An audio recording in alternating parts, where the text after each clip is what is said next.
Oh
Ah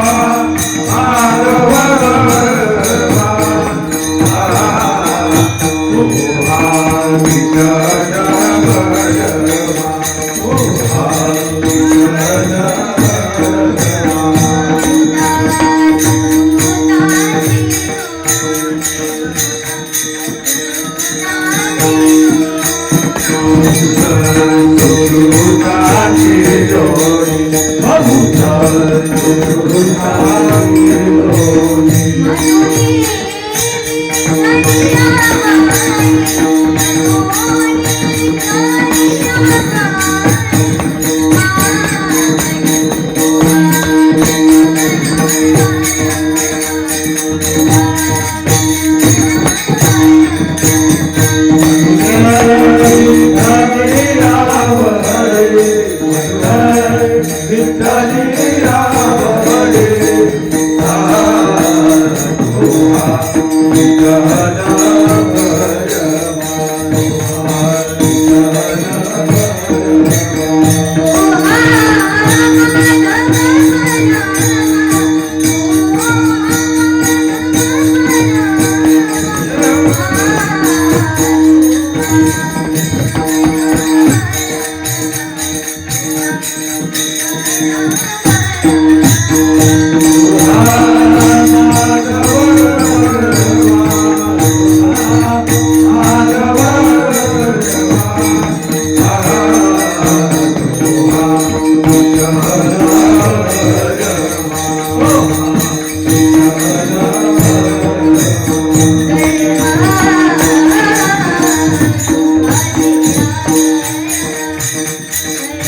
Thank you.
विश्वासक आणि साधक मुमुक्षांच्या हाती जन्म मृत्यूचा गूढ तत्व निरसनाचा प्रत्यक्ष अग्रमान देणारी आपली भारत माता,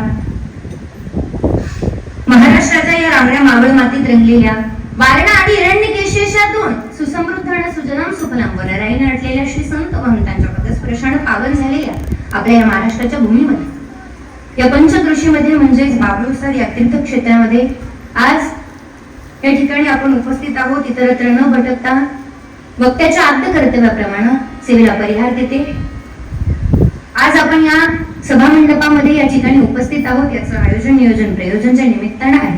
ते निमित्त म्हणजे कैलासवासी विठ्ठल दिनकर फंड बाबांच्या प्रथम पुण्यस्मरणाचा असणारा कार्यक्रम.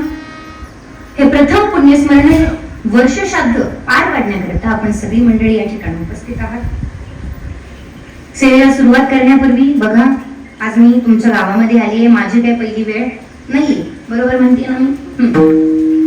आता सेवेला सुरुवात करण्यापूर्वी दरवेळी आल्यावर थोडेसे काही माझे नियम असतात, 2-3 तेवढे लेख म्हणून तुमच्या चरणाविंदी अर्पण करते आणि सेवेला सुरुवात करते. आल्यापासून मी एक गोष्ट सांगते, मायबापांनो, पंचपदी होतपर्यंत, भगवंताची आळवणी होतपर्यंत किंवा कीर्तनाच्या दिशेनं प्रवृत्त होण्यापूर्वी हा जो वेळ आहे याच्यामध्ये तुम्हाला काय काम असतं मला सांगा. काय काम असतं? आल्यापासून मी गोष्ट सांगते काय, मायबापांनो, टाळी वाजवून. आठवते ना? आता नाही, ज्या ज्या वेळेस भजन होईल, ज्या वेळेस विठ्ठल विठ्ठल हे नामस्मरण होईल, त्या वेळेस टाळी वाजवणं आणि मुखानं नामस्मरण करणं हे तुमचं काम आहे. आणि हे जर तुम्ही केलं नाही तर मात्र या ठिकाणी तुम्ही कीर्तनाला येऊन तो रंग तुम्हाला समजायचा नाही. काय सांगतात श्री संत तुकाराम महाराज? दोन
तुकाराम महाराज सर्वांगानं विठ्ठल झाले.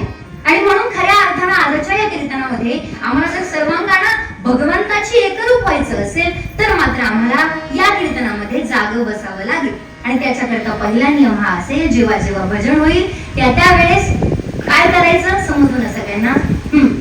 पहिला नियम सगळ्यांना समजलाय, विनंती समजली. आता दुसरी सांगते.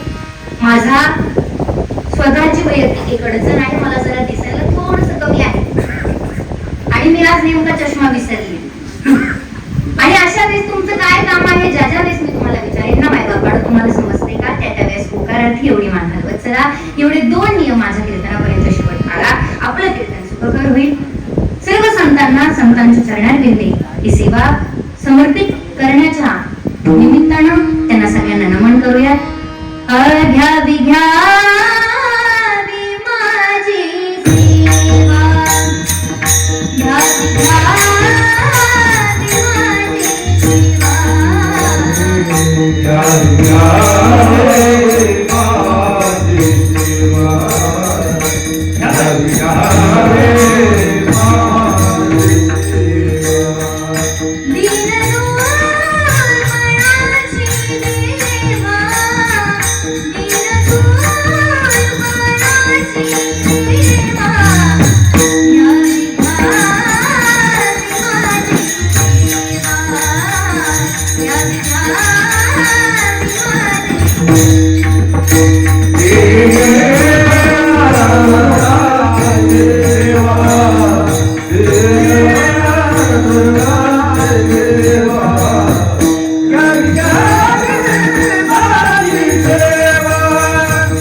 हार्मोनियम वादक आणि गायकांसाठी एकदा जोरदार टाळ्या वाजवा.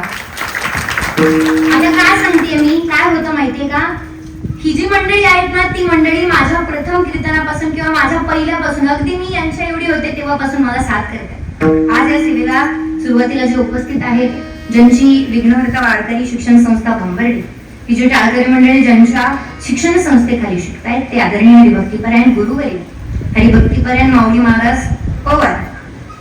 मी एकदम लहान असल्यापासून त्यांच्या समोर शिकतेय, गातेय, म्हणून त्यांची ती तळमळ दिसतीये. बघा, आमचा हा रंग आमच्यामध्येच राहील. पुढचा 1 तास तुम्ही फक्त बसाल, बघाल आणि निघून जाल. तुम्हाला जर या रंगामध्ये रंगायचं असेल तर मात्र सावधान. तदनंतर या सेवेला उपस्थित सर्व मंडळी, त्यांच्यामध्ये आमचे बंधू आदरणीय हरिभक्तीपरायण संदीपजी महाराज शिंदे असतील. खरं तर तुम्हाला मी त्यांची ओळख करून द्यावी इतकीही मी मोठी नाहीये, कारण तुमच्या गावचं वैभव आहे. मग खऱ्या अर्थानं सेवेला त्यांचाही हातभार आहे, त्यांच्याही चरणाने नमन करते. आमच्या सेवेला किंवा स्वर प्रधान असणाऱ्या माणसांना महत्वाची गोष्ट किंवा संजीवनी म्हणजे काय तर आजचे असणारे हार्मोनियम वादक आणि खऱ्या अर्थानं बाबांच्याही चरणाने नमन करते. सेवेला ज्यांचा अभंग घेतलेला आहे असे जगतवंदनीय श्री संत तुकाराम महाराज संप्रदायाचं शिखर, वैराग्याचं माहेर समजलं जाणारे, ते प्रस्तुत अभंगात म्हणतात, पिंड पदावरी दिला आपुलिया करी. हा जो पिंड भगवंता तुम्हाला दिलाय ना, हा तुला मी सुपूर्त करण्याची वेळ आलेली आहे, तुला सुपूर्त करतोय. मग काय होईल? माझे झाले गया वर्जन आणि फिटले पितरांचे ऋण. आता गया हे एक तीर्थक्षेत्र आहे. त्या तीर्थक्षेत्राला जाऊन पितरांचं ऋण फेडणं हे काम शास्त्रानं आपल्या खांद्यावर सोपवलेलं आहे. ते मी पुढे सांगेन. परंतु हे ऋण फिटल्याच्या नंतर फिटण्यासाठी काय उपाय आहे? मग मात्र हा प्रश्न तुकाराम महाराजांना विचारला की काय करायला लागेल? हे ऋण जर फेडायचं असेल तर मात्र आम्हाला काहीतरी क्रिया करायला लागेल ना. सगळ्यांना समजतंय ना बाबांनो? नियम सगळ्यांच्या लक्षात राहील ना? आणि मग श्री संत तुकाराम महाराजांकडे पुरावा मागितला की असं काय करायला लागेल की जेणेकरून हे पितरांचं ऋण आमच्याकडून फेडण्यात येईल, पितरांचं ऋण, पितरांची तुष्टी होईल. कारण ना बाबा भागवतात सांगतात, 84 लक्ष योनी प्रति जे जे कोटी फेरे होती ते मनुष्य देहाची प्राप्ती अवचटे लाभती निज भाग्ये. जो मनुष्य देही जन्मला तो परमार्थासी विघटला, एवढा आरंभ्य लाभ झाला.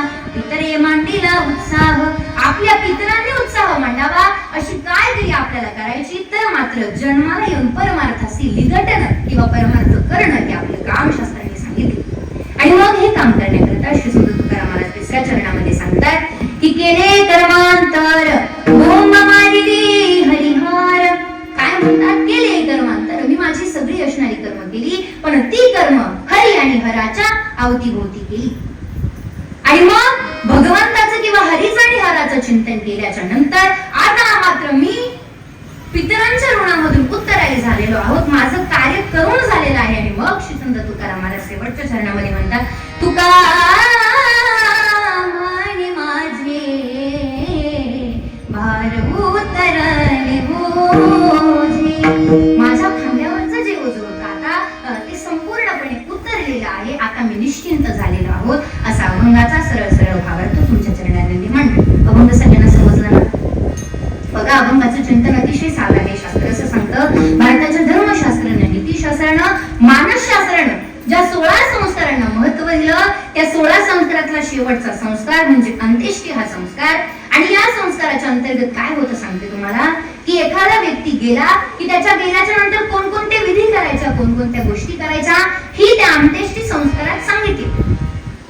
आता हा अंत्येष्टी संस्कार सांगत असताना तुम्ही सगळ्यांना माहिती आहे, एखादा व्यक्ती गेला की पहिली गोष्ट आपण करतो ती गोष्ट अशी असते की त्याचा असणारा देह आणि देहाचा असणारा अग्निडाग हा विधी. बरोबर म्हणते ना मी? अग्निडाग झाल्याच्या नंतर अस्थि विसर्जन होतं, दशक्रिया होते, मासिक धर्म होतात.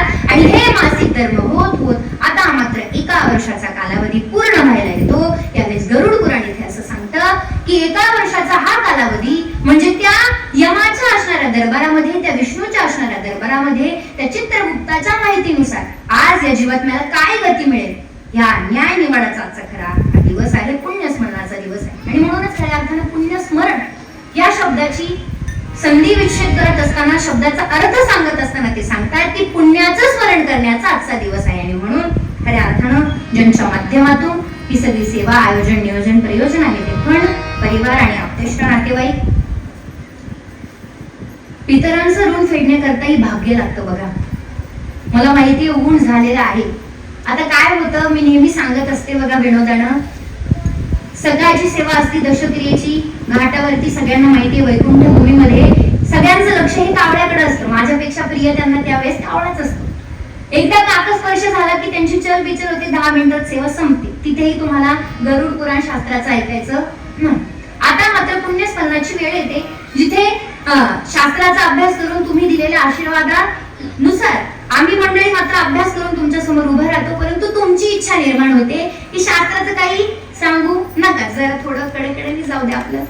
आता तुम्हाला पुण्यस्मरणालय शास्त्राचं ऐकायचं नाही म्हणताय? आता मात्र संध्याकाळची वेळ येते. आता संध्याकाळची वेळ आल्यावर सप्ताहातलं कीर्तन येतं. सप्ताहातल्या कीर्तनामध्ये होतं काय माहितीये का, रात्रीची वेळ होते, आपल्याला जेवणाचे वेध लागतात. थोड्या वेळाने तुम्हालाही लागतील बरं का. जेवणाचे वेध लागल्यावर मग आपल्याला काय होतं की आता मात्र शास्त्राचं सांगू नका, कांदी भारपोटी भूक काय खेळावायचं.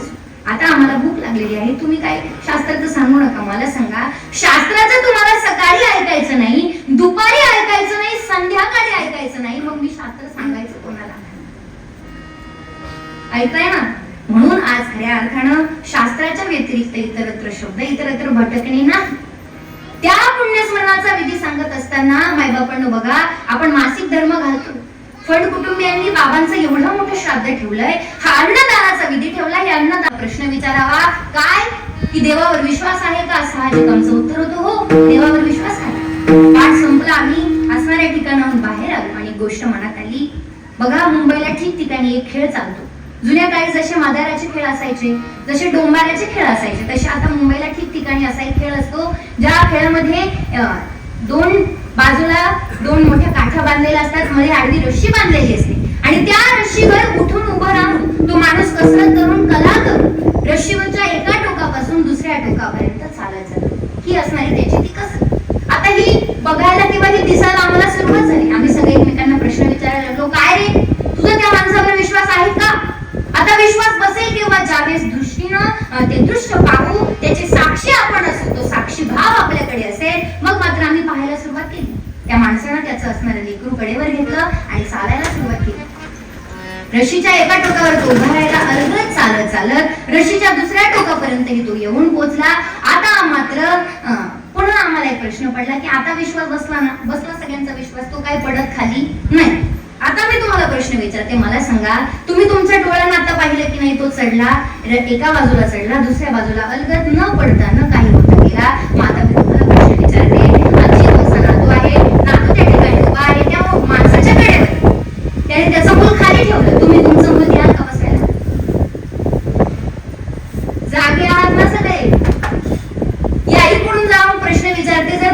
जास्त माणूस असेल आणि तुम्हाला सांगितलं किंवा माझ्यासारख्या पातळ अंगगाठीच्या माणसाला म्हटलं की बस तू कडेवर खांद्यावर, तर मी बसेल का? नाही बसणार. मला माझ्या जीवाची भीती निर्माण होईल, ती भीती माझ्या मागे लागेल आणि एकदा का ती भीती मागे लागली ना तर मात्र त्यांच्या कडेवर बसता येणार नाही. अरे संत हे त्या भव नदीतल्या त्या मायाजाळामध्ये तरुण नेण्याचा मार्ग आपल्याला सांगायला आलेले. ते आपल्याला कडेवर घेऊ पाहतायत, परंतु ज्या वेळेस ते आपल्याकडे हात करतायत ना ही कडेवर बस, त्यावेळेस आपल्याला मात्र भीती वाटायला सुरुवात होते की मी मात्र मध्ये पडतोय की काय. आणि म्हणून खऱ्या अर्थानं ती मायाजाळ किंवा ती नदी पार करायचं असेल तर ही जाणीव व्हायला पाहिजे की एकमेव मार्ग आहे ते म्हणजे संत. आणि त्या संतांच्या मार्फत आपल्याला ही माया नदी किंवा हे भवजाळ पार करायचं. मग हे कसं करायचं? आता करायचं ही जाणीव झाली सगळ्यांना, बरोबर ना? आता कसं करायचं हे मी सांगते. बघा, हे शरीर हा देह नाशिवंत आहे, सगळ्यांना माहित आहे. विविध प्रमाणशास्त्राने आपल्यासाठी दिली. नाशिवंत देह जाणार सगळं आयुष्य खातो काळ सावधान. आता इथून आपण पुढची प्रक्रिया बघूया की आता आपल्याला कळलं हा देह नाशिवंत. 84 लक्ष योनी प्रति जे कोटी फेरे होती ते मनुष्य देहाची प्राप्ती अवचटे राहती निजभाग्यानं हा मनुष्य देह मिळतो. आता सगळ्यांना हे कळलंय, मला समजलंय. आता याच्या पुढची प्रक्रिया आपण बघूया की काय संसारामध्ये येऊन भगवंताची सेवा कशी करायची. मग याच्यासाठी शास्त्र सांगतं, मायबापांनो ही भव नदी आहे. जी जी माणसं संसार करतायत ती त्या भव नदीमध्ये गुंतलेली आहेत. मी मात्र आता कडेवर उभी आहे. आता म्हणा कडेवर कशी? माझ्याकडे नीट बघा. बघितलं? भगवंत पंढरीश परमात्मा पांडुरंग एकट्याचीच माळ अजून गळ्यात आहे, दुसरी लायसन्स प्लेट अजून गळ्यात जागेत सगळे. काय होतं माहितीये का? शास्त्राचं मी सांगितलं ना, तुमचे चेहरे असे होतात काय सांगते. आणि मी मात्र थोडं बाजूला येऊन सांगावं, मायबापांनो दुसरं लायसन्स प्लेट नाही, याचाच अर्थ अजूनही मी कुमारिका आहे. तुम्ही त्या भव नदीमध्ये उभे आहात, मी मात्र कडेवर उभी आहे. आता कडेवरून मी तुम्हाला खडे मारू का? मारू नाही म्हणतोय ना. मग आता तो संतांचा निरोप सांगताय.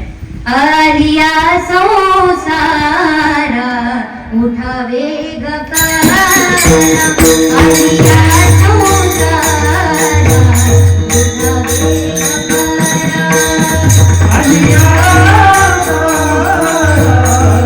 उठावे गकारा, आलिया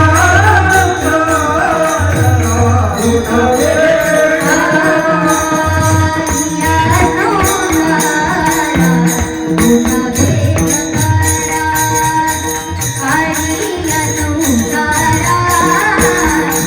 Ah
आपण का गुंतलेलो आहे मायबापांनो?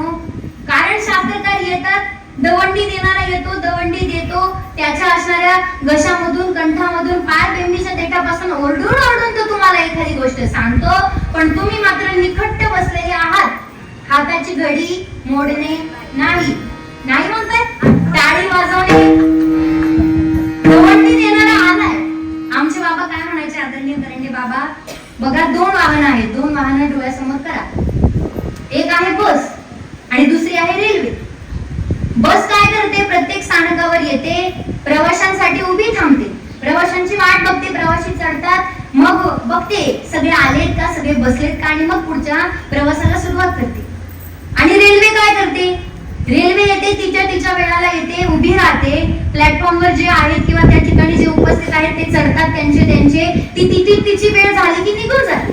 ती मात्र कोणासाठी थांबत नाही. मी आधी बस होते, पण आता माझी रेल्वे झाली, कळतंय का? आधी मी बस होते, मी सगळ्यांकरता थांबायची, पण आता मात्र माझी रेल्वे झाली. मी मुंबईला जाऊन मला ती गोष्ट समजली. ज्यांना कारण स्वतःच्या उद्धाराची तळमळ स्वतःकडे पाहिजे, मी नाही. शास्त्रकार सांगतात, भगवंत गीतेच्या 6व्या अध्यायातल्या 5व्या श्लोकात सांगतात, उद्धरेदात्मनात्मानं नात्मनमवसाधये आत्मेव ह्यात्मनो बंधुरात्मेव रिपुरात्मना. स्वतःचा उद्धार असं वाटत असेल ना की स्वतःचा उद्धार व्हावा, तर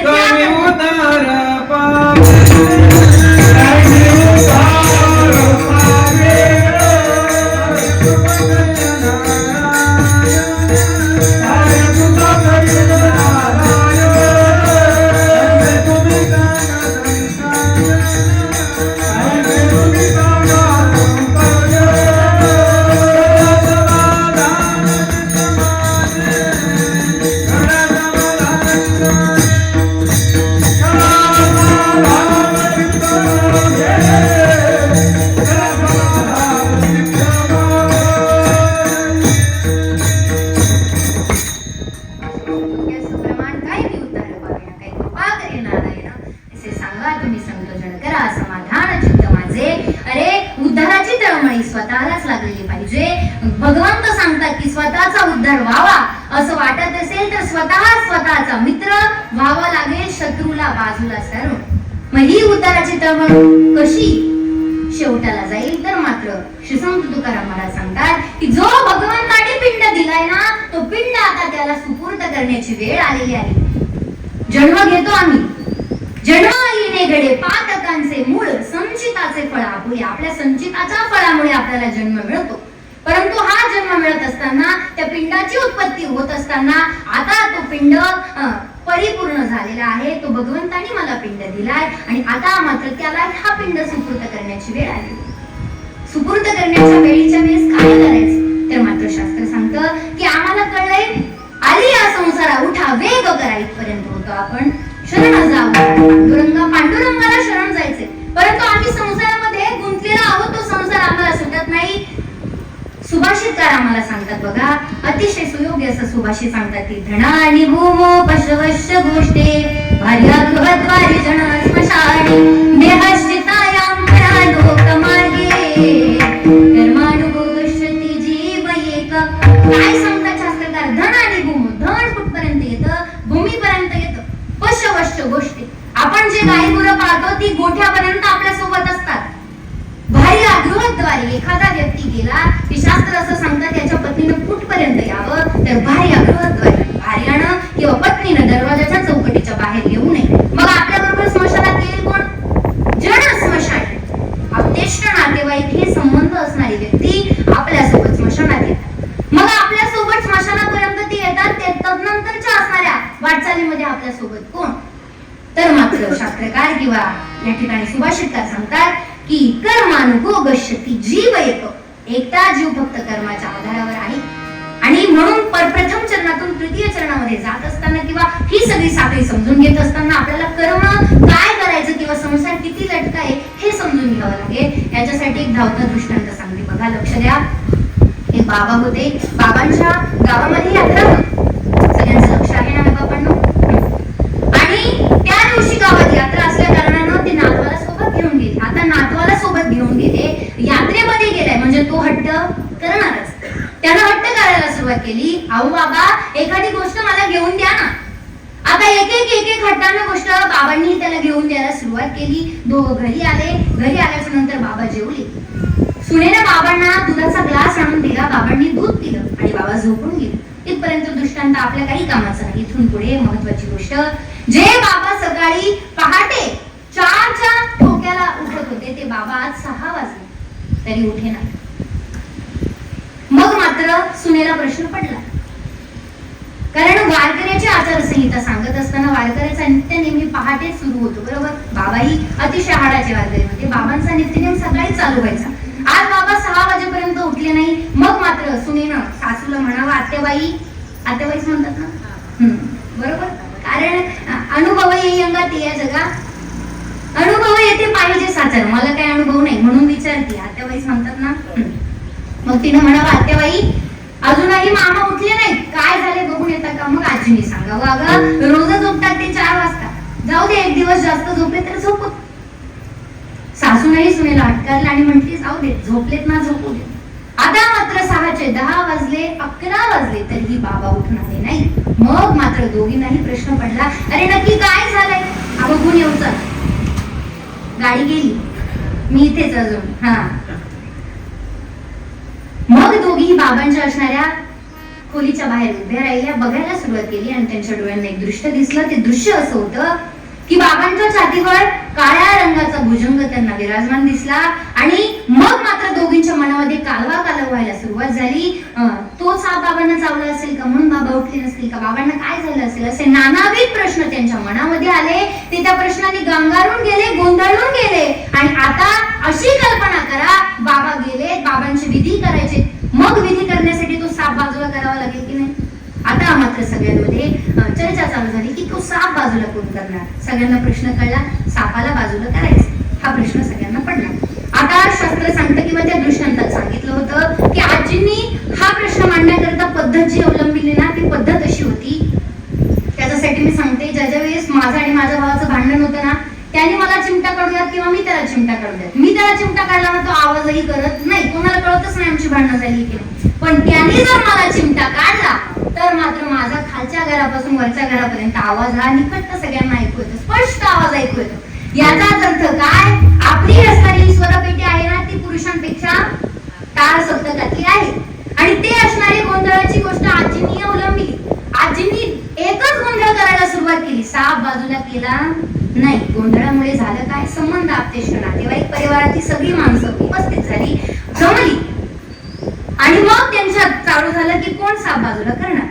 आता मात्र मुलाकडे ही गोष्ट आली. मुलगा म्हणाला, आई अगं तू यांना साथ दिली ना, तू त्यांची अर्धांगिनी आहेस, जा आई पुढं हो, तेवढा तो साप बाजूला कर. आईने म्हणावं, बाळा अरे आता माझं वय झालंय, साप जर मागे फिरला, माझ्या मागे लागला, तुम्हाला पळता येईल का? आणि त्याच्यात मी साडी घातली, साडीवर पळता येत नाही. तुम्ही असे चेहरे केले जसं काय तुम्हाला काहीच समजत नाही. सोपं सांगू का, कल्पना करा या ठिकाणी बिबट्या आला, कल्पना करा या ठिकाणी वाघ आला, जंगली श्वापद आलं, तुम्ही सगळे पळून जा, पण मला पळायला वेळ लागेल की नाही. आजच्या थोड्या वेळापुरता मी महाराज आहे, तदनंतर मी सामान्य मनुष्य आहे, बरोबर. तुम्ही जोरात पळाल की मी जोरात पळेल, तुम्ही पळाल. आणि मग आजींनी म्हणावं की बाळा हे कामाला नको. आजींकडे काम होतं, आजींनी मुलाकडे सांगितलं की तू हो पुढे, तू काय. मग मात्र मुलानं म्हणावं, अगं बाबा गेले ती कल्पना कर, आता संसाराची जबाबदारी माझ्या खांद्यावर येईल, मला जर काही झालं तर हा संसार कोण बघणार. मुलानंही हात वर, मुलानं मुलाच्या त्या माणसानं त्याच्या पत्नीकडे पाहिलं. आता पत्नीनं म्हणावं की तुम्ही नाही केलं तर तिथे मी सक्षम आहे का? नाही. कुणीही बाबांच्या असणाऱ्या छातीवरचा किंवा अंगावरचा तो साप, तो भुजंग बाजूला केला नाही. आता या सगळ्या घटनेमध्ये तिथे तो नातू आला, छोटा नातू, ज्याला बाबा आदल्या दिवशी यात्रेमध्ये घेऊन गेले. तो मुलगा आला, त्यानं सगळं पाहिलं, तो पटकन पुढे गेला, बाबांच्या त्या छातीवरच्या सापाला हात लावणार. तो आजीने आवाज दिला, बाळा अरे तो साप चावेल ना. मुलानं आजीकडे लक्ष दिलं नाही, सापाला हात लावला आणि साप बाजूला गेला. म्हणा एवढ्या वेळेच्या भुजंगाला हे सगळे घाबरत होते. असा साप त्या मुलानं बाजूला कसा गेला. आदल्या दिवशी बाबा त्या यात्रेत घेऊन गेलेले, त्यानं इतरत्र कोणत्याच गोष्टीचा हट्ट केला नाही. एक व्यापारी खोटे प्राणी विकत होता, आणि तो साप खोटा होता हे माहित कोणाला होतं? फक्त बाबाला आणि बाबांच्या नातवाला माहित होतं. बाकीच्या कोणाला माहित होतं का? अजिबात माहित नव्हतं. म्हणून बाकीच्यांना तो साप खरा वाटत होता, तो सर्प खोटा वाटत होता. फक्त मुलांना आणि नातवाला ते माहित होतं. मग म्हणा बाबा झोपले कसे काय? आता झोपायचं काही कारण नाही.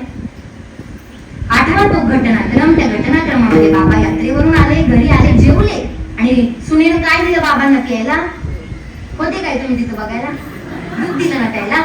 त्या दुधामध्ये जुन्या काळामध्ये जायफळ हा पदार्थ घालायचे, बरोबर? जायफळ घातल्यावर माणूस रात्रभर जागर करू शकतो का? झोप येते. आणि मग बाबांना त्या असणाऱ्या जायफळामुळे झोप आली. सांगायचं तात्पर्य एवढं होतं, आपल्याला या असणाऱ्या मायाजाळाच्या सेवनामुळे संसार रूपी झोप आलेली आहे. ती संसार रूपी झोप आपल्याला तो जो खोटा खोटा काळ सर्व आपल्या छातीवर विराजमान आहे त्याच्यामुळे गुंतून गेलाय. आणि आता मात्र हा काळ सर्प बाजूला करण्याकरता तुम्ही नातेवाईक आप्तेष्टांकडे पाहिलं तर मात्र शास्त्रकार सांगतात धनधारा पुत्र जन बंधू सोय रे पिशुने सर्व मिथ्या आहे जाणून शरण दिगा देवा तू का म्हणे तुझं कोणी ना कोणी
आणि आता मात्र आम्हाला हेही कळलं की हा संसार खोटा आहे. या संसारामध्ये माझं असणारी सार्थकता नाही. मग मी काय करायचं? तर काय करायचं याच्यासाठी श्री संत तुकाराम महाराज सांगतात अभंगाच्या प्रथम चरणामध्ये पिंड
करत नाही, पण आजची माझी साथ अतिशय परिपूर्ण आहे. म्हणून खऱ्या अर्थानं तुम्हाला श्रवण करते. मी सांगत होते, श्री संत तुकाराम महाराज सांगतात, पिंड पदावरी दिला आपुल्या करी. अरे ज्या भगवंतानं या पिंडाची निर्मिती केली आहे ना, हा पिंड त्याला सुपूर्द करायचा. मग हा पिंड सुपूर्द करत असताना किंवा हे पित्रांचं ऋण फेडत असताना सगळे सांगतात की गया हे तीर्थक्षेत्र आहे. या तीर्थक्षेत्राचं असं महात्म्य आहे की त्या ठिकाणी आपण जर जाऊन तीर्थाटन केलं तर तीर्थाटन केल्याच्या नंतर किंवा त्या ठिकाणी भेट दिल्याच्या नंतर होतं काय, पितरांचं ऋण जे आपल्या खांदी आहे ते उतरतं. आता हे पितृऋण आपण कसं फेडतो बघा. गरुड पुराण असं सांगतं की प्रत्येक मनुष्याच्या आयुष्यामध्ये 3 प्रकारच्या ऋणांची उतराई झालं पाहिजे. त्याला 3 प्रकारची ऋण ही बंधनकारक असतात. त्यातलं पहिलं ऋण आहे देव ऋण, दुसरं ऋण आहे ऋषी ऋण आणि तिसरं ऋण आहे पितृऋण. आता आपण आधीपासून दशक्रिया घालतोय, मासिक धर्म घालतोय, वर्ष श्राद्ध घालतोय, पुण्यस्मरण घालतोय. हे कशा करता घालतोय तर ते जे पितृऋण आहे त्या पितृऋणाचं स्मरण करून त्या पितृऋणामधून उतराई होण्याकरता किंवा त्या पितरांचं पोट भरून त्यांची तुष्टी व्हावी याच्याकरता आपण हे सगळं करतो. आणि मग हे पितृऋण कसं फेडायचं तर शास्त्र सांगतं किंवा मौली महावैष्णव ज्ञानोबा यांच्या जीवनक्रमात जर पाहिलं तर हे पितृऋण कसं फेडलं जातं. आता या ठिकाणी अभंगाचे संत तुकाराम महाराज सांगतात की गया या तीर्थक्षेत्राला गेलं, त्याचं तीर्थाटन केलं की पितृऋणाची असणारी ती गोष्ट परिपूर्ण होते. पण जर साधी सोपी व्याख्या पाहिजे असेल किंवा पितृऋण कसं फेडायचं तर आज बघा खंड कुटुंबियांनी काय केलंय, या कीर्तन सेवेचं आयोजन केलंय, तदनंतर अन्नदानही केलंय. आता हे करत असताना पितृऋण कसं फेडलं जातं हे मी तुम्हाला सांगते बघा. मौली महावैष्णव ज्ञानोबा यांचा जर जीवनक्रम पाहिला ना तर सगळ्यांना माहितीये संन्यासाची मुलं म्हणून त्यांना हिणवलं गेलं. अखंड संन्यासाची मुलं आणि त्यांचा स्वीकार आम्ही करणार नाही असं त्या काळच्या ब्राह्मणांनी किंवा त्या काळच्या असणाऱ्या समाजांनी निर्णय दिलेला. आणि मग समाजाने आम्हाला निदान स्वीकारलं नाही तरी चालेल, परंतु ते गंगेचं पाणी तरी त्या इंद्राणीचं पाणी आमच्या मुखारविंदे तरी येऊ द्या किंवा आम्हाला ते लाभू द्या. म्हणून चारही बाबांनी ठरवलं की आता आपल्याला काय पाहिजे, शुद्धीपत्र पाहिजे. आणि ते शुद्धीपत्र आणण्याकरता ते काय करतात किंवा आपल्याला या सभेनं स्वीकारावं म्हणून त्या सभेकडे धाव घेण्याचं काम त्यांनी केलं. आता इथे मला अन्नदानाचं महत्व सांगायचं म्हणून लक्ष द्या माझ्या बापांनो. पितृऋण आणि त्याचं स्मरण अन्नदानाच्या माध्यमातून कसं होतं बघा. मौली महावैष्णव ज्ञानोबा आणि समवेत चारही भावंडातील उरलेली 3ही भावंड सगळे मिळून दक्षिण काशी या ठिकाणी म्हणजे पैठण या तीर्थक्षेत्रामध्ये गेलं. आता त्या पैठण या तीर्थक्षेत्रामध्ये जुन्या काळी ब्राह्मणांची सभा भरायची. त्या सभेमध्ये सगळे निर्णय पार पाडले जायचे. म्हणजे आजची कॅबिनेट बैठक कुठे होती, त्या काळी पैठण मध्ये होती. आणि मग पैठणच्या ब्राह्मणांचा तो निर्णय घेण्याकरता ही भावंड त्या पैठण या क्षेत्रामध्ये गेली, पोचली. ज्यांच्याकडे गेली ते कृष्णाजी पंत होते. आता हे कृष्णाजी पंत आणि माऊली महावैष्णव ज्ञानोबांचे वडील विठ्ठल पंत यांची जवळचे संबंध असल्या कारणानं किंवा त्यांचा नाते संबंध असल्या कारणानं ते कृष्णाजी पंतांच्या ठिकाणी पैठण या क्षेत्रामध्ये गेले. दरवाजामध्ये उभं असताना तिकडून कृष्णाजी पंतांच्या आईनं पाहिलं आणि सांगितलं, अरे बघ बाबा आपल्या घरी कोण आलंय, त्यांचं स्वागत करा. मौली महावैष्णव ज्ञानोबा आणि समवेत भावंड दरवाजातच उभी होती, आताही आलं नाही. त्यांनी तिथूनच सगळे हकीकत सांगायला सुरुवात केली. आम्हाला फक्त आणि फक्त या ब्राह्मणांकडून या पैठणच्या सभेमधून तीर्थक्षेत्रामधून फक्त आणि समाजाने आम्हाला स्वीकारावं एवढं शुद्धीपत्र किंवा एवढं प्रमाणपत्र हवं आहे. फक्त गंगेचं पाणी आम्हाला पाहिजे, बस आम्हाला काहीच नको. ही मागणी घेऊन ते आलेले. कृष्णाजी पंतांनी त्यांना आदरपूर्वक घरात येण्याचं मंत्र दिलं आणि मग मात्र ते घरात आले. ही सगळी हकीकत होत असताना त्यांनी सांगितलं दुसऱ्या दिवशी सकाळी सभा भरेल. सभेमध्ये सकाळी 10 वाजता सभेला सुरुवात होईल आणि त्याच्यानंतर निर्णय घ्यायला सुरुवात होती. उद्या 10 वाजता आपण सभेमध्ये जाऊया. संबंध भाऊ बहीण पुन्हा त्या घराच्या बाहेर गेले, अंगणामध्ये झोपले आणि दुसऱ्या दिवशी सकाळी 10 वाजता सभेमध्ये गेले. सभेमध्ये गेल्याच्या नंतर त्या असणाऱ्या ब्राह्मणांनी निर्णय दिला की संन्यासाच्या मुलांनाही समाजाचा निर्णय हाच असेल की त्यांनीही काय करावं, देहांत प्रायश्चित्त करावं. सगळ्यांना ठाऊक आहे विठ्ठल पंतांनी रुक्मिणी मातेने देहांत प्रायश्चित्त केलेलं. अरे संन्यासाच्या मुलांनाही हाच निर्णय की त्यांनीही देहांत प्रायश्चित्त करावं. समाज त्यांना स्वीकारणार नाही. गंगेचं पाणी इंद्रायणीचं पाणी तर त्यांच्या मुखालाही लागू देणार नाही. हा निर्णय त्यांनी दिला. हताश होऊन चारही भावंड घरी आली. इथपर्यंत आपल्याला या प्रसंगाशी काही घेणं देणं नाही. आता इथून पुढे ऐका माय बापांनो, तो दिवस हा कृष्णाजी पंतांच्या वडिलांच्या श्राद्धाचा दिवस होता. त्या दिवशी कृष्णाजी पंतांनी त्यांच्या घरी ब्राह्मण भोजन ठेवलेलं. पितृऋणाचं स्मरण करून अन्नदान करण्याकरता त्यांनी सागर संगीत पंचपक्वानाचं भोजन केलेलं. पण झालं असं, ज्या घरी संन्याशाची मुलं राहिली अशा घरचं पाणीही आम्हाला नको, म्हणून समस्त पैठणमधल्या ब्राह्मणांनी निर्णय दिला की यांच्या घरी जेवण्याकरता कोणीही जायचं नाही. बघा, आज मला सांगा, तुम्ही मी या ठिकाणी जमलेलो आहोत, धन कुटुंबियांनी किंवा या परिवारानं अट्टहासानं हा अन्नदान ठेवलंय, हा कार्यक्रम ठेवला, आणि याच्याकरता तुम्ही आणि मी जर उपस्थित नसलो तर त्यांना चांगलं वाटलं असतं का? तद्वत ती असणारी अंतकरणाची भावना त्या कृष्णाजी पंतांची झाली आणि त्यांच्या डोळ्यामधून खळखळाशी व्हायला लागली. जोपर्यंत अन्याय स्वतःपर्यंत बरोबर होत होता तोपर्यंत माऊली शांत होते, पण आता तोच अन्याय कृष्णाजी पंतांबरोबर होतोय हे पाहून त्यांचं मन मात्र त्यांना खायला सुरुवात झाली. आणि एवढूशे माऊली उभे राहिले, घराच्या अंगणामध्ये उभे राहून आकाशाकडे त्यांनी हात केला आणि आरोळी करायला सुरुवात केली. बघा, मुक्त कैवल्य तेजनिधी कैवल्य साम्राज्य चक्रवर्ती भगवान श्री ज्ञानोबा यांनी आकाशाकडे हात केले आणि हात करून सांगितलं, हे भगवंता, जर मी तुझी सेवा केली असेल ना तर कृष्णाजी पंतांच्या कुळातले 50 आणि त्यांच्या पत्नीच्या कुळातले 50 असे 100 पितृ, 50 किती होतात? 100 पितृ स्वर्गातून तू जेवण्यासाठी खाली पाठव. ज्यावेळेस माऊलींनी ही आरोळी केली त्या दुसऱ्या क्षणाला भगवंत पंढरीश परमात्मा पांडुरंगांनी 100 पितृ वरून जेवायला खाली पाठवले. बघता काय माझ्याकडे आहे, ज्या कृष्णाजी पंतांचं श्राद्ध ते घालत होते ना, जो माणूस फोटोमध्ये दिसत होता असा माणूस पाटावर बसून जेवत होता, त्याचं वर्णन त्या दृष्टांतामध्ये किंवा शास्त्रामध्ये असं केलं की फक्त कटेवर पितांबर होता, अंगामध्ये जाणवं होतं. अशा परिस्थितीमध्ये ते पितृ स्वर्गातून जेवण्यासाठी खाली बोलवले. आता म्हणा, आजही वर्ष श्राद्ध आहे ना, पुण्यस्मरण आहे. आज तुम्ही मी आलोय, बोलवा तुम्ही पितरांना खाली जेवायला, होईल का? होईल का? तो अधिकार संपन्नता माऊली महावैष्णव ज्ञानोबा यांकडे होते. दृष्टांत इथे सांगतो, पितृ जेवतात, पितृ ऋण फेडलं जातं, परंतु तदनंतर ते जे पैठणचे असणारे ब्राह्मण होते त्यांना पश्चाताप होतो आणि ते माऊलींच्या चरणारविंदे लागतात आणि सांगतात, माऊली चूक झाली, पण आम्हालाही असा वर द्या. आणि वर देत असताना माऊली महावैष्णव ज्ञानोबा यांनी वर दिला की यानंतर आपल्या कुटुंबाचं पितृऋण किंवा आपल्या आप्तेष्ट नातेवाईकांमध्ये जो कोणीही पितृऋणाला स्मरून नामसंकीर्तन करेल किंवा अन्नदान करेल अशा अन्नदान स्वीकारण्याकरता सूक्ष्म रूपानं का होईना पितृ त्या ठिकाणी जेवायला येतात. म्हणून खऱ्या अर्थानं आज पण कुटुंबियांनी जेवायला अन्नदानाला गोष्टी ठेवल्या. आता म्हणा, थोडाच वेळ राहिलाय, त्यात तुम्ही अन्नदान सांगता, आम्हाला मात्र भूक लागेल, अजूनही थोडी कळ काढा. आता अन्नदान तुम्हाला समजलं असेल, या पितृऋणाची उतराई होण्याकरता किंवा हे पितृऋण फेडण्याकरता अन्नदान महत्वाचं आहे आणि ते अन्नदान शास्त्राच्या दृष्टीने महत्वाचं आहे. मग आता या ठिकाणी हे पितृऋण स्मरण करत असताना श्री संत तुकाराम महाराज म्हणतात की हा पिंड त्याला वाहिला, बरं झालं वाहिला. आता हे पितृऋण फेडण्याकरता पुढचं तीर्थाटन जे केलं ते सांगतात कौतुकाच्या दुसऱ्या माझे भावे नयावर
आता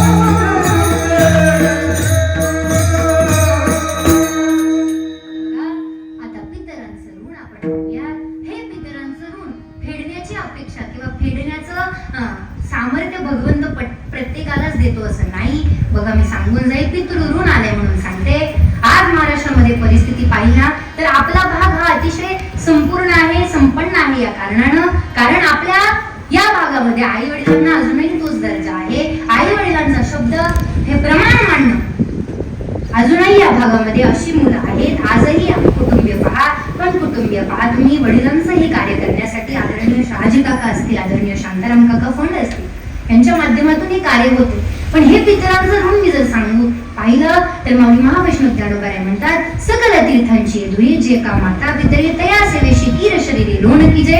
एकदम 17व्या अध्यायामध्ये शारीरिक तप सांगत असताना श्री संत माऊली सांगतात किंवा ज्ञानेश्वर महाराज सांगतात की हे शारीरिक तप ज्यांच्या चरणारविंदे समर्पित आहेत असे आई वडील आणि या आई वडिलांच्या अनुषंगाने किंवा या पितरांच्या अनुषंगाने केले जाणारे हे पितृऋण किती अगाध आहे तर सांगून जाईल. बघा आज संबंध समाज किंवा असणारा परिस्थितीमध्ये प्रत्येक कीर्तनकाराकडे किंवा वक्त्याकडे किंवा नवीन कीर्तनकाराकडे पाहण्याची भूमिका काय होते याचा शास्त्राचा अभ्यास कमी असेल तद्वत याचं संपूर्ण कीर्तन हे आई वडिलांवरच निघून जाईल. परंतु माता पित्यांनो मला सांगा, मी नेहमी असं म्हणते, आता स्वयंपाक पूर्ण होत आलाय आणि स्वयंपाकामध्ये मीठच नाहीये. काय म्हणते मी? मीठच नाहीये. तर ते जेवण चांगलं वाटेल का तुम्हाला? रुचेल का? हा म्हणताय त्यांना सांगून मीठ टाकायला. म्हणून सुगरणीचा हा स्वयंपाक होत आला, आता मात्र फक्त मीठ टाकायचं. तेवढं मीठ टाकण्याचं काम करण्याचं हेतू म्हणून आई वडिलांचं हे असणारं महात्म्य तुमच्या पुढे प्रकट करते. शास्त्र सांगतं की आई वडिलांनी काय केलं किंवा वडिलांचं असणाऱ्या आयुष्यामध्ये काय योगदान आहे तर ते योगदान सांगत असताना कल्पना करा की आज जगामध्ये प्रत्येक गोष्ट महागाईने भरलेली आहे. कोणतीही गोष्ट घ्यायची म्हणजे संसारातली एक रुपया जरी खर्च करायचा तरी 10 वेळा विचार करायला लागतो. आठवा ती परिस्थिती, ज्या परिस्थितीमध्ये आदरणीय विठ्ठल बाबा फंड यांनी त्यांच्या 2 मुलांना आणि एका मुलीला शिकवलं असेल किंवा त्यांची आयुष्याची ती जोड पाहण्याकरता एक गोष्ट संसारामध्ये गमावली असेल. मी नेहमी असं म्हणते, आम्ही आमच्या घरामध्ये एक गोष्ट पाहतो, 4 मुली असताना किंवा एवढा मोठा संसार असताना आमच्या वडिलांनी कंबर कसून कष्ट केले आणि ते कष्ट करत असताना इतके कष्ट केले. आज तुम्ही बघा, मला असं होतं की कीर्तन केलं, अभ्यास केल्याच्या नंतर मार्क पडले, चांगलं, सगळे खुश झाले की माझ्या आयुष्याच्या परिपूर्ण सांगतेकडे किंवा माझ्या आयुष्याच्या त्या चांगल्या गोष्टी मी करून झाल्या. परंतु हे सगळं माझ्या समोर येत असताना किंवा या गोष्टी माझ्या ताटात वाढत असताना त्यांना किती कष्ट करावे लागले असतील. विचार करा, आताच्या काळामध्ये हा जर विचार केला तर जुन्या काळी तुम्ही तर 72चा दुष्काळही पाहिलाय. अशा दुष्काळामध्ये तुम्ही तुमच्या मुलांना खायला घातलंय, तुम्ही संसार केलाय, किती नेटानं संसार केला असावा. तर या वडिलांचं महत्व सांगताना सांगतात की एका ठिकाणी जर कल्पना केली तर एका बापाचा हात जर घेऊन पाहिले ना, हातावरचे व्रण जर पाहिले किंवा ते व्रण सांगून जातील की संसारामध्ये त्यांनी काय खस्ता खाल्ल्या असतील. कल्पना करा, एका ठिकाणी एक बाळ आहे, एक मुलगा आहे आणि त्याचे वडील आणि तो कामासाठी गेलाय. कामासाठी जात असताना ते रस्त्यामध्ये त्यांची असणारी मोटरसायकल भरधास्त वेगानं होती. शेजारीच असणारा जोड रस्ता होता, त्या जोड रस्त्यामधून मोठा भरधास्त वेगानं ट्रक येत होता आणि ट्रकने काही गाडीला पाहिलं नाही. छोटीशी मोटरसायकल, त्या मोटरसायकलला कधी नकळत धडक दिली आणि ती मोटरसायकल धाडकन खाली कोसळली. कोसळल्याच्या नंतर एकच मोठा आवाज झाला आणि आवाज झाल्याच्या नंतर तो छोटा मुलगा एका बाजूला पडला आणि वडील आणि वडिलांची असणारी ती गाडी किंवा त्या गृहस्थाची गाडी चिरडली गेली. आता मात्र तो मुलगा ते मूल रस्त्याच्या कडेला बसलाय, मोठमोठ्यानं आरोळ करतय की बाबा तुम्हाला काय झालं, तुम्ही बोलत काय? बाबा तुम्ही काहीतरी बोला ना, आपल्या दोघांना जायचं होतं ना. आता मात्र मुलाने एकच आक्रोश करायला सुरुवात केली. मुलगा टाळो फोडतोय बाबाच्या नावानं, पण बाबा अजून हलत नाही. लोकांची गर्दी जमली. अपघात झाल्याच्या नंतर एक माणूस जवळ यायला लागला, परंतु कोणी त्या मुलाला सावरलं नाही. मुलाला सांगण्यात आलं की बाबा मात्र देवाच्या घरी गेले. देवाच्या घरी गेले म्हणजे वर हात केला. वर हात केल्याच्या नंतर त्या मुलाने कल्पना केली. आता मात्र सगळे आप्तेष्ट नातेवाईक त्या देहाला अग्निदाह देण्याच्या त्या संस्कारापर्यंत आले, तरीही मुलाला कल्पना नाही. मुलाला सगळे सांगायचे बाबा देवाच्या घरी गेले. बाळा बाबा कुठे गेले? तर बाबांना वेगवेगळी बाबांची अंत्ययात्रा काढणार. तोच मुलांना आरोळी ठोकली आणि म्हणायला सुरुवात केली, बाबा बघा, मामा आले, मामी आली, मावशी आले, सगळे नातेवाईक आले, तुम्ही उठा ना. उठून का बसत नाही प्रश्न त्या मुलाने केला. त्या मुलाच्या आयुष्यात असणाऱ्या त्या वडिलांची संकल्पना आणि तो आधारवड आता मात्र पोरका झालाय.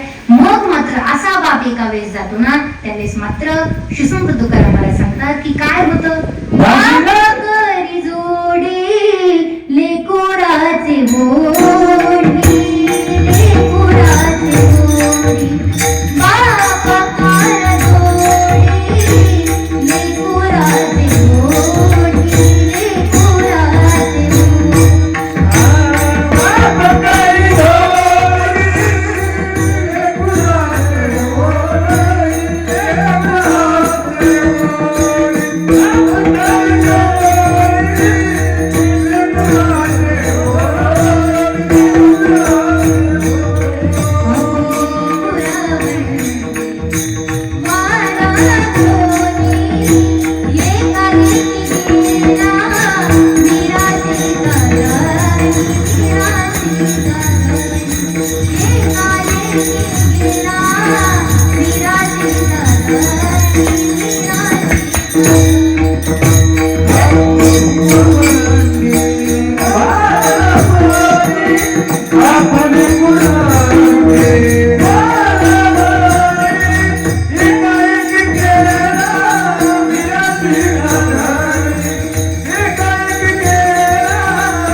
मुलांचे आहेत. बाबा गेले, बाबांना जाऊन 1 वर्ष झाले, तरीही तो असणारा आधळवड, त्याची असणारी कमतरता या दोनही मुलांना भासत आहे. बाबांना एक मुलगी आहे जी सुपेकर कुटुंबामध्ये दिलेली आहे. त्या लेकीचं अंतःकरण आज काय म्हणत असेल? मी नेहमी असं म्हणत असते, जोपर्यंत आई वडील जिवंत आहे तोपर्यंत त्या लेकीला मायेचा आधार किंवा माहेर तिचं जिवंत आहे. एकदा आई वडील गेले ना तर मात्र ही कमतरता भासायला सुरुवात होते. आज त्या लेकीच्या अंतःकरणाला विचारा की काय ती स्थिती असेल. त्या मुलानं आता कल्पना केली की हा जो पतंग चाललाय ना, तो पतंग माझ्या वडिलांच्या दिशेने चाललाय आणि तो त्या पतंगाला म्हणायला लागला, पतंगारी पतंगा उडू नको थांबना, पतंगारी पतंगा उडू नको थांबना, आई माझी देवा घरी निरोप तिला सांगना, आई माझी देवा घरी निरोप तिला सांगना. आता मात्र जर कल्पना करायची आई हरवली तर मात्र त्यालाही तसंच सारखं दुःख होईल. असं दुःखद अंतःकरण ज्याचं आहे. खरं तर भगवंत पंढरीश परमात्मा पांडुरंगाच्या कृपेनं ही असणारे वडील किंवा हे विठ्ठल बाबा यांची संस्कारांची शिदोरी इतकी भरघोस होती. आज त्यांच्या नावाच्या खाली किंवा त्यांच्या निमित्तानं त्यांच्या आयोजनात एवढा मोठा सोहळा चालू आहे, एवढी कीर्तन सेवा आहे. खऱ्या अर्थानं दोनही पण काकांना असतील, त्यांच्या मुलींना असेल धन्यवाद द्यावे इतकी कमी. खऱ्या अर्थानं महत्वाची गोष्ट सांगत असताना, हे पितृ फेडत असताना आता मात्र शेवटची गोष्ट येते. ती गोष्ट अशी आहे की हा सगळा बोध आम्हाला कळला ना तर मात्र आता कंबर कसून फक्त आणि फक्त भगवंताचं भजन करा, एवढं अंतःकरणामध्ये करा. ह्याच अंतःकरणानं आपण सगळे भजन करूयात. विठोबा कुमारी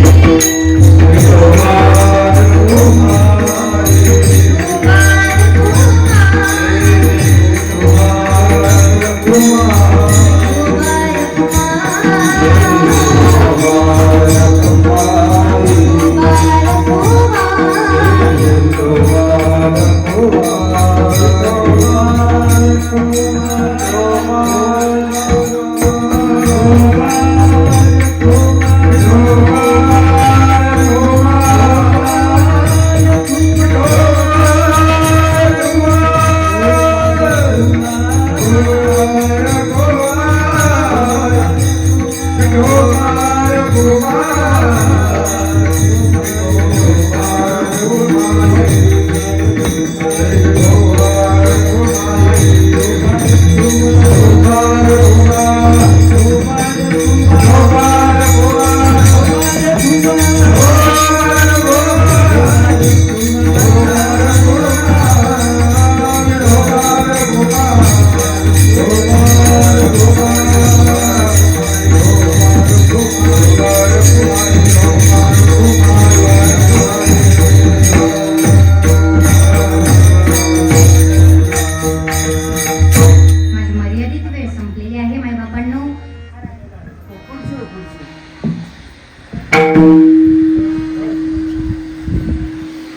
खऱ्या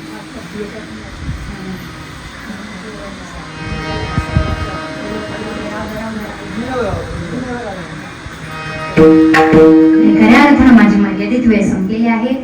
मी तुम्हाला पितृऋण सांगत होते, मी तुम्हाला वडिलांचं महत्व सांगत असताना आता शेवटी मात्र काहीच मागणी मागत नाही, कारण माझा एक स्वभाव आहे बघा, मुद्द्याचं बोलायचं आणि बाजूला व्हायचं. सगळ्यांना नियम लक्षात आहे ना, समजलं ना सगळ्यांना काय सांगत होते ते? जागेत ना सगळे? झाला आता, सोडणार मी, जेवणाचे वेध लागले दिसतंय मला. झाला आता शेवटची 10 मिनिटं द्या मला. श्रीसंत तुकाराम महाराज सांगतात की आता परिपूर्णतेनं आम्हाला पितृऋण कळलं, आम्हाला कर्म कळलं, केले कर्मांतर बोम मारी हरिहर. श्रीसंत तुकाराम महाराजांनी आयुष्यामध्ये फक्त आणि फक्त भगवंत पंढरीश परमात्मा पांडुरंगाची असणारी सेवा केली, फक्त आणि फक्त देवाची असणारी आराधना केली, अशाची सांगताही तशी झाली. आज श्रीसंत तुकाराम महाराजांचा वैकुंठ गमन सोहळा आपण पाहतोय. त्यांच्या चरित्रातून एक एक गोष्ट आपण घेतलेली आहे. म्हणून केले कर्मांतर बोंब मारली हरिहर. आणि एवढं सगळं केल्याच्या नंतर श्रीसंत तुकाराम महाराज म्हणतात, तुका म्हणे माझे भार उतरले ओझे ओझे, माझं ओझ उतरलंय. आणि आता हे ओझ उतरल्याच्या नंतर आता मात्र मनाशी एक गोष्ट बांधा, आपुल्या माहेरा जाईन मी आता, आपुल्या माहेरा जाईन मी आता, निरोपया संताती आला, आपुल्या माहेरा जाईन मी आता. मात्र माहेराला जा, हे माहेर म्हणजे काय सांगितलं तर मात्र संत वेगवेगळ्या गोष्टी सांगायच्या. आणि त्या गोष्टी सांगत असताना हे माहेर म्हणजे षडविकारांच्या रहित माझा असणारा जीव, भगवंता तुझ्या चरणारविंदे समर्पित आहे, असा पिंड मी तुला समर्पित करतो, असं अभंगाचं एकंदरीत चिंतन तुमच्या सर्वांसमोर मांडलं. आणि खऱ्या अर्थानं या चिंतनामध्ये एक गोष्ट शेवटची राहिली ती सांगते आणि माझ्या सेवेला समर्पण देते. विठ्ठला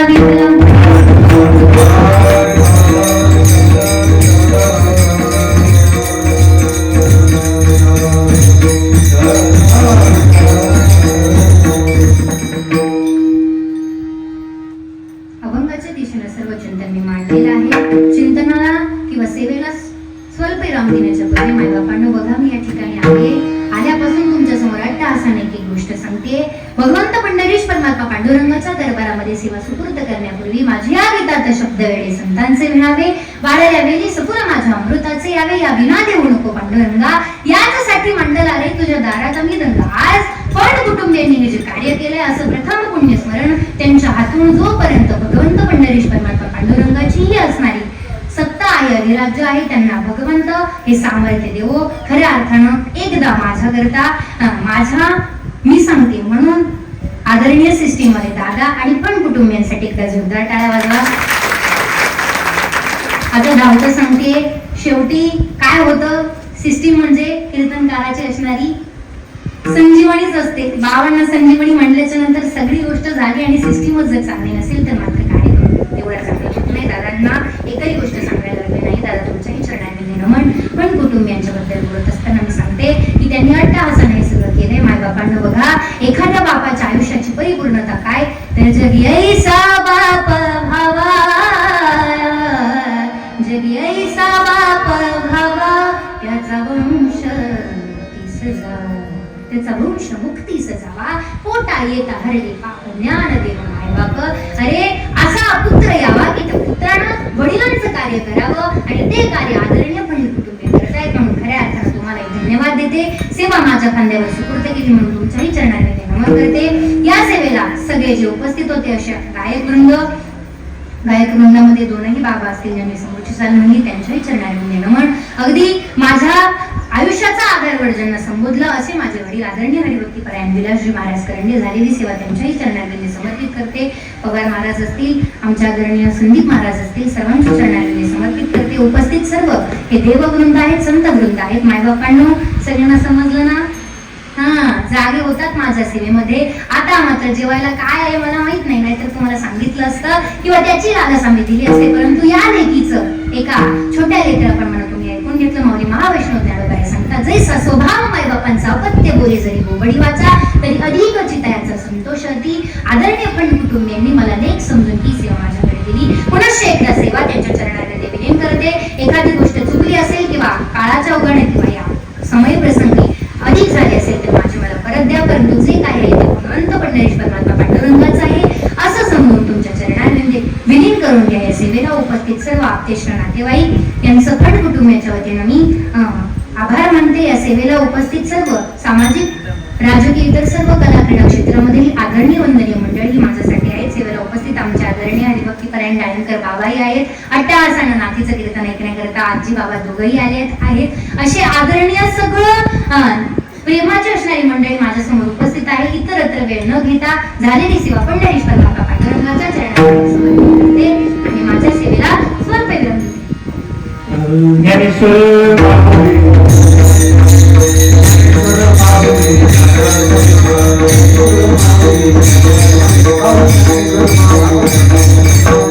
आम्ही जातो तुम्ही कृपा जातो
आरतीचं ताट.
या संताची तुका म्हणे आता उदार तो होये देवी पाही संता या संताची निर्वेच मंजरी ज्ञानदेव तुका